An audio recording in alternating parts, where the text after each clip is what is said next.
சேர்த்துக்கலாம்.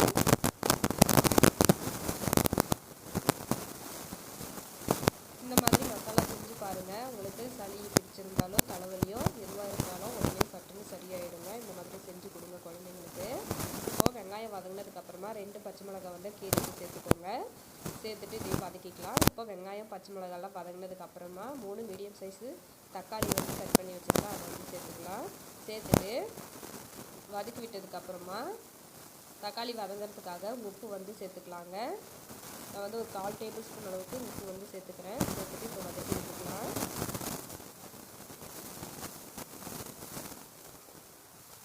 இப்போ பாருங்கள் தக்காளி எல்லாமே நல்லா வதங்கி வந்துருச்சு.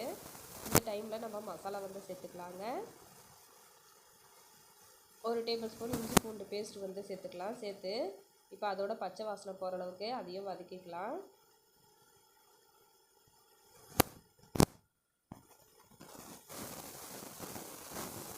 வதக்கினதுக்கப்புறமா 1/4 டேபிள் ஸ்பூன் மஞ்சள் தூள் சேர்த்துக்கலாங்க.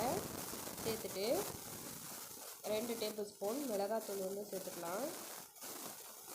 நான் எடுத்துருக்கிற இந்த டேபிள் ஸ்பூனில் 3 டேபிள் ஸ்பூன் மல்லித்தூள் வந்து சேர்த்துக்கலாங்க.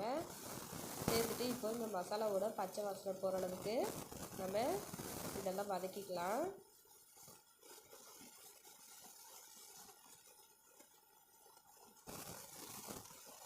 இந்த எண்ணெயிலே பாருங்கள் மசாலாவோட பச்சை வாசனை போகிற அளவுக்கு நல்லா வதக்கியாச்சு.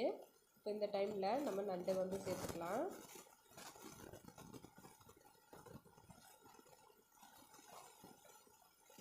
நண்டு வந்து உப்பு மஞ்சத்தூள் போட்டு நல்லா கழுவி எடுத்துக்கோங்க. இப்போ நண்டெல்லாம் சேர்த்தாச்சு. நம்ம இப்போ இதை வந்து கலந்து விட்டுக்கலாம். இந்த மாதிரி அடியில் இருக்கிற மசாலாவெல்லாம் எடுத்து போட்டு கலந்து விட்டுக்கோங்க. நண்டு சேர்த்ததுக்கப்புறமா நம்ம மிக்ஸ் பண்ணுறதுக்கு கொஞ்சம் கஷ்டமாக இருக்கும். அதனால் இந்த மாதிரி கலந்து விட்டுக்கோங்க.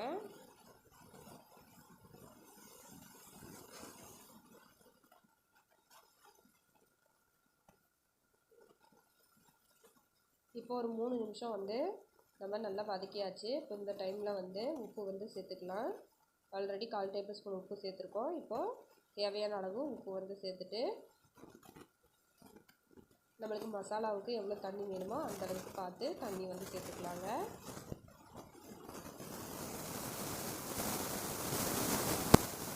சேர்த்துட்டு இப்போ அது ஒரு பக்கம் கொதிக்கட்டும்.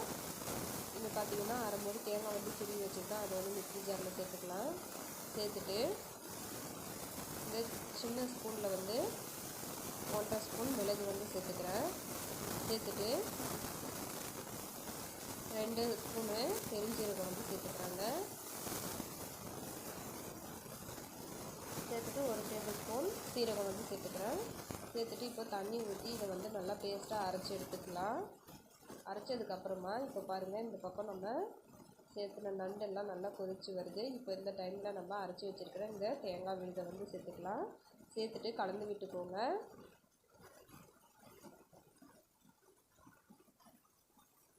நல்லா கலந்து விட்டுட்டு நம்ம தட்டு போட்டு மூடி வச்சுக்கலாங்க.